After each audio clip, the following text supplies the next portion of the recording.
दोस्तों, हम अपने जीवन में हमेशा अपने मन को लेकर परेशान रहते हैं। हम यह सोचते हैं कि हमारा मन भला शांत कैसे होगा। हमारे मन में तो तरह तरह के विचार चल रहे हैं। हम काम कुछ और करना चाहते हैं, लेकिन हमारा मन हमसे कुछ और ही काम करवा लेता है। इससे पहले कि आप अपने मन को शांत करने का प्रयास करें, यह जानना जरूरी है कि मन का व्यवहार शांत होने वाला है ही नहीं। अगर मन शांत होने वाला हो सकता तो इस दुनिया में सभी के मन शांत हो गए होते और हर कोई अपना जीवन सुखी सुखी बिता रहा होता। फिर न तो कोई हंगामा होता और न ही किसी तरह की कोई तकलीफ। सभी का जीवन खुशी खुशी बीत रहा होता। फिर न तो आप और न ही मैं पैसे कमाने के पीछे भाग रहे होते। समस्या तो यह है कि हम ज्यादा से ज्यादा चीजें इकट्ठा करना चाहते हैं, क्योंकि हमें लगता है कि हमारे पास जितनी ज्यादा चीजें होंगी हम उतना ही सुखी रहेंगे। लेकिन वास्तविकता तो यही है कि बाहर की किसी भी चीज में कोई सुख नहीं है और न ही उनमें कोई दुख है। और यही कारण है कि जब हम किसी चीज के पीछे भाग रहे होते हैं, जब हम कोई चीज पाना चाहते हैं, तो उसे पाकर हमें पल भर के लिए खुशी तो मिलती है, लेकिन बाद में हम उस खुशी का एहसास नहीं कर पाते। वह खुशी दुख में परिवर्तित हो जाती है। और इसी प्रकार से हम एक चीज से दूसरी चीज, दूसरी से तीसरी चीज के पीछे लगातार भागते रहते हैं, क्योंकि हमें ऐसा ही लगता है कि यदि हम वह चीज पालेंगे तो हम सुखी हो जाएंगे। लेकिन वास्तविकता में वही सुख हमारे दुख का कारण बन जाता है, जिस कारण हमारा मन बेचैन रहने लगता है। हम उस चीज को पाने के लिए तरह तरह के उपाय करते हैं, जिस कारण हमारा मन और भी बेचैन होने लगता है।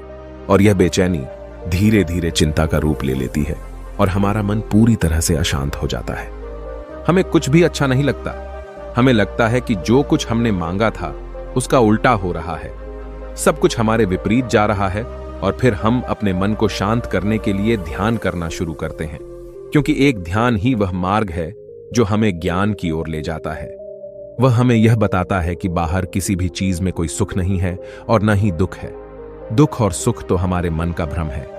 यह हमारे मन की एक उपज है, जिसके लालच में हमारा मन हमें यहां वहां भगाता रहता है। जैसे कि महीनों से भूखे एक भिखारी को अगर एक सूखी रोटी भी मिल जाए तो वह उसके लिए सुख है, वह उसके लिए अमृत है।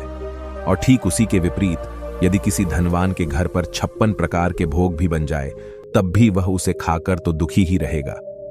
यह तो उनकी मनस्थिति पर निर्भर करता है। इसे और अच्छे से समझने के लिए आज की जो कहानी मैं आपको सुनाने जा रहा हूं, इस कहानी के माध्यम से आप यह समझ पाएंगे कि हमारे मन की स्थिति क्या है और हम इसे कैसे नियंत्रित कर सकते हैं। तो चलिए बिना किसी देरी के कहानी शुरू करते हैं। एक समय की बात है, एक गांव में एक युवक रहता था जिसका मन बहुत ही अशांत रहता था। वह हमेशा तनाव में रहता। वह अपने मन को शांत करना चाहता था, लेकिन उसे कोई भी उपाय नजर नहीं आ रहे थे। उसके जीवन में कई प्रकार के दुख थे, जिनके कारण वह हमेशा तकलीफ में रहता, तनाव में रहता। एक दिन उसे पता चला कि उसके गांव में एक बौद्ध भिक्षु आए हुए हैं, जो सभी को दुख और सुख पर उपदेश दे रहे हैं। वह युवक तुरंत ही घर से निकला और उनके आश्रम जा पहुंचा। वहां पर पहुंचने के बाद उस युवक ने देखा कि वह बौद्ध भिक्षु सभी गांव वालों को उपदेश दे रहे थे।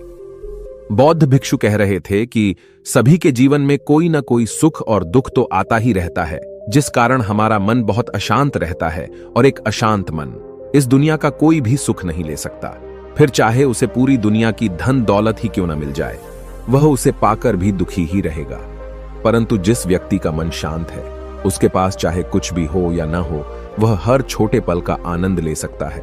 वह हर पल को खुशी खुशी जी सकता है। इस दुनिया का और इस जीवन का परम सुख भी प्राप्त कर सकता है।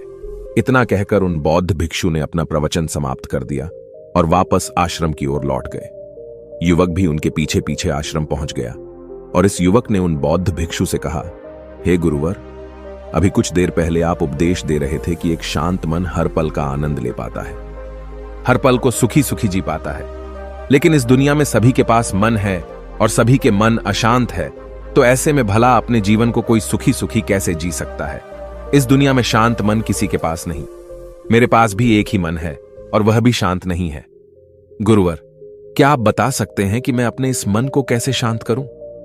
तभी बौद्ध भिक्षु ने उस युवक को ध्यान के बारे में समझाया, ध्यान के फायदे बताए और उसे कहा, बेटा, ध्यान करने से हमारा मन शांत हो जाता है। हम विचारों के दलदल से बाहर आने लगते हैं और इस कारण हमारे जीवन में सुख उत्पन्न होने लगता है।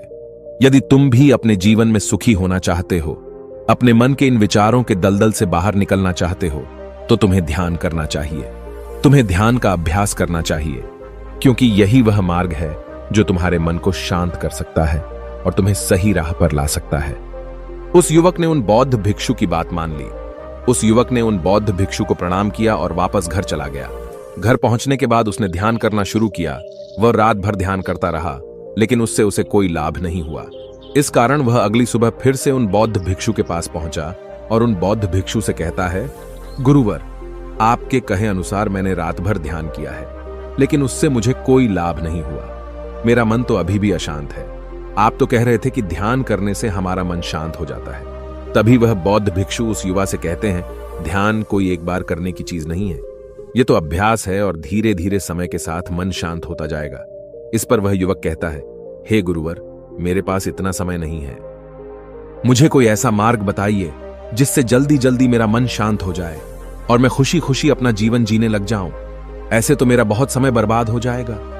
मुझे कुछ ऐसा बताइए गुरुदेव, जिससे मेरा मन आज के आज और अभी शांत हो जाए, जिससे मैं सुख की अनुभूति कर पाऊं, मुझे सुकून मिले।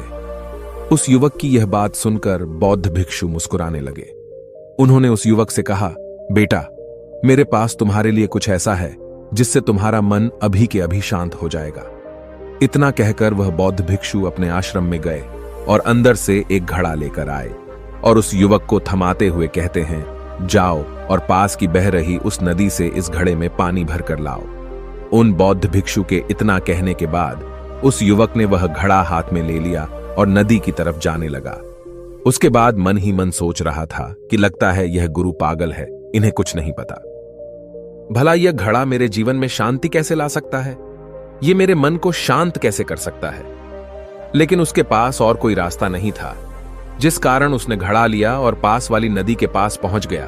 उसने उस नदी में से उस घड़े में पानी भरना शुरू किया, लेकिन जैसे ही उस व्यक्ति ने उस घड़े को नदी से बाहर निकाला तो उस युवक ने देखा कि उस घड़े के चारों ओर छोटे छोटे छेद हैं, जिससे पानी तेजी से बाहर की ओर निकल रहा था। उसने लगातार कई बार प्रयास किए, लेकिन काफी बार कोशिश करने के बाद भी वह उस घड़े को पूरा नहीं भर पाया और थक हार कर उन बौद्ध भिक्षु के पास वापस लौटा और क्रोधित होकर कहता है, गुरुवर, आपने यह कैसा घड़ा दिया है? इसके चारों तरफ तो छेद है। भला मैं इसमें पानी कैसे भरकर ला सकता हूं? जब भी मैं पानी भरता हूं, इस घड़े के छेदों से सारे पानी बाहर निकल जाते हैं। इस घड़े को मैं पूरा नहीं भर सकता। तभी वह बौद्ध भिक्षु उस युवक को शांत कराते हुए कहते हैं, बेटा, शांत हो जाओ।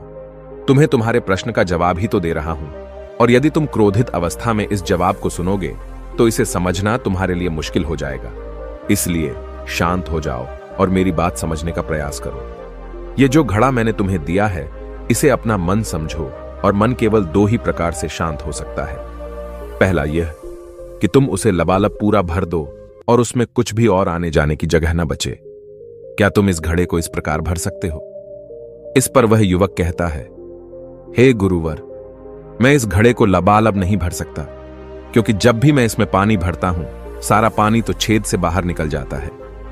तभी वह बौद्ध भिक्षु उस युवक से कहते हैं, ठीक इसी तरह हम भी अपने मन को कभी नहीं भर सकते। हम जितना इसमें डालते जाएंगे, वह सब कुछ हमारे शरीर के द्वारा बाहर आता रहेगा। फिर चाहे वह क्रोध हो, प्रेम हो या फिर दया, हम जो भी अपने अंदर आने देते हैं, वही हमारे अंदर से बाहर भी आता है। और इसीलिए मैंने तुम्हें छेदों वाला घड़ा दिया, क्योंकि ये हमारी मन के जैसा ही है। और जब हम इस मन को बस भरना चाहते हैं, तब तुम अपना समय बेकार कर रहे हो। क्या तुम्हें एक पल के लिए भी ये नहीं सोचा कि इसी प्रकार तो तुम अपने मन को भरने में भी लगे हुए हो? क्या इससे तुम्हारा समय बर्बाद नहीं हो रहा? क्या इससे तुम्हारा जीवन बर्बाद नहीं हो रहा? क्योंकि जिस भी चीज से तुम अपने मन को भरोगे, वह तो बाहर निकल ही जाएगी। उस युवक को अपनी गलती का एहसास हुआ। वह तुरंत उन बौद्ध भिक्षु के चरणों में गिर गया और उन बौद्ध भिक्षु से कहता है, गुरुवर, आपने सच कहा। मैंने कभी भी इसके बारे में नहीं सोचा कि मैं अपना जीवन अपने आप ही बर्बाद कर रहा था। ठीक है, मैं तो इस बात से अनजान था, लेकिन आज आपने मेरी आंखें खोल दी। परंतु गुरुवर, अगर यह मन को पूरी तरह भरने का पहला तरीका मन को शांत नहीं कर सकता, तो मन को शांत करने का दूसरा तरीका कौन सा है? गुरुवर, मुस्कुराते हुए उस आदमी से कहते हैं, दूसरा तरीका है कि अपने मन को पूरी तरह खाली कर दो। इस पर वह व्यक्ति कहता है, गुरुवर, आप ही मुझे बताइए कि मैं अपने मन को खाली कैसे कर सकता हूं। तभी बौद्ध भिक्षु कहते हैं, बेटा, यह तो बहुत ही सरल है। बाहर का कूड़ा अपने भीतर मत जाने दो। इस प्रकार तुम्हारा मन अपने आप ही खाली हो जाएगा। वह व्यक्ति कुछ देर सोच विचार करने के बाद बौद्ध भिक्षु से कहता है, हे गुरुदेव, यह कैसे संभव है? जो भी हम देखते हैं, सुनते हैं, वह हमारे मन में ही तो जाता है, वह हमारे भीतर की ओर ही तो जाता है। फिर मैं उसे कैसे रोक सकता हूं? इस पर बौद्ध भिक्षु मुस्कुराने लगे और उस युवक से कहते हैं, बेटा, मैं तुम्हें यही तो समझाने का प्रयास कर रहा हूं कि मन को केवल ध्यान से ही जीता जा सकता है और एक दिन ध्यान करने से कुछ नहीं होने वाला। हमें इसके लिए समय देना होगा, हमें इसके लिए धैर्य रखना होगा, इसका निरंतर अभ्यास करना होगा। आगे बौद्ध भिक्षु उस युवा से कहते हैं, बेटा, क्या तुम्हें प्यास लगी है? युवक कहता है, हां गुरुवर, मुझे बहुत जोरों की प्यास लगी है। इस पर उन बौद्ध भिक्षु ने उस युवक को पानी पिलाया और कहा, ये लो, पानी पी लो, इससे तुम्हारी प्यास बुझ जाएगी। लेकिन मुझे एक बात बताओ, क्या आज पानी पी लेने से फिर तुम्हें कभी प्यास नहीं लगेगी? तुम कभी फिर मुझसे पानी नहीं मांगोगे? इस पर वह युवक कहता है, गुरुवर, आप कैसी बातें कर रहे हैं?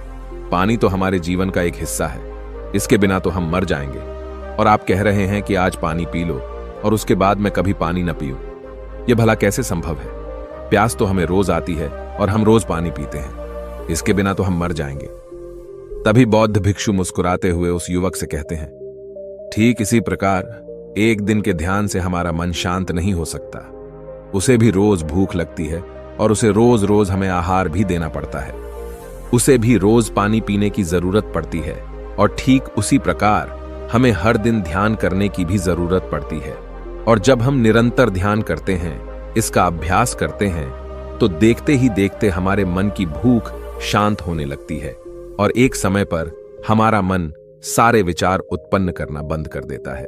तब वह बाहर से कुछ भी ग्रहण नहीं कर पाता और जो कोई भी विचार हमारे भीतर है, वह सारे विचार देखते ही देखते समाप्त हो जाते हैं और इसी प्रकार धीरे धीरे हमारा मन शांत होने लगता है। आगे वह बौद्ध भिक्षु उस युवक से कहते हैं, बेटा, तुम ही तो कह रहे थे कि तुमने रात भर ध्यान किया है, लेकिन उसके बाद भी तुम्हारा मन शांत नहीं हो रहा। बेटा, तुम चाहो तो 1 घंटे के लिए ध्यान कर सकते हो, चाहो तो पूरा दिन भर तुम ध्यान करो, लेकिन इसका लाभ भी तुम्हें उतना ही मिलेगा। अर्थात मान लो तुम 1 दिन के लिए ध्यान करते हो तो इससे तुम्हारे मन को भी शांति केवल कुछ समय के लिए ही मिलेगी। यह हो सकता है कि वह 1 घंटे के लिए शांत रहे या फिर केवल कुछ क्षणों के लिए, लेकिन वह शांत अवश्य होगा।